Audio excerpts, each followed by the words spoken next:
Harish Rao target గా మరొకసారి విమర్శలు గుప్పించారు కవిత. హరీష్ రావు పాల వ్యాపారం వల్ల రైతులు నష్టపోయారని ఆరోపించారు. హరీష్ రావు ఇన్ని అక్రమాలు చేస్తున్నా సీఎం ఎందుకు స్పందించడం లేదంటూ ప్రశ్నించారు కవిత.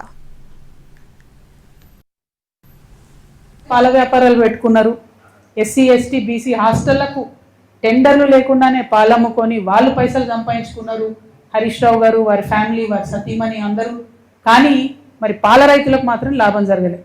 ఈ మాట నేను ఎందుకు చెప్తా ఉన్నా అంటే ఈ ముఖ్యమంత్రి గారికి సంబంధించినటువంటి ఇప్పుడున్న ప్రభుత్వంలో official PRO of the chief minister గారు అయోధ్య రెడ్డి బోరెడ్డి గారు 2024 సెప్టెంబర్ 22 రోజు 2024 సెప్టెంబర్ 22 రోజు ఒక ట్వీట్ చేసి ఏమనంటే హరీష్ రావు గారు వారి సతీమణి పాల వ్యాపారంలోకి దిగిండ్రు, టెండర్లు లేకుండా ఎస్సీ ఎస్టీ బీసీ గురుకులాలకు వీళ్ళు పాలు సప్లై చేసుకున్నారు, అది బీసీలకు ఎస్సీలకు ఎస్టీలకు మైనార్టీలకు దక్కాల్సినటువంటి అవకాశాలను వీళ్ళు తీసుకొని వీళ్ళు పాల మీద డబ్బు సంపాదించుకున్నారని చెప్పిండ్రు. కానీ ఆ తర్వాత 4-5 రోజులలో ట్వీట్ గాయం.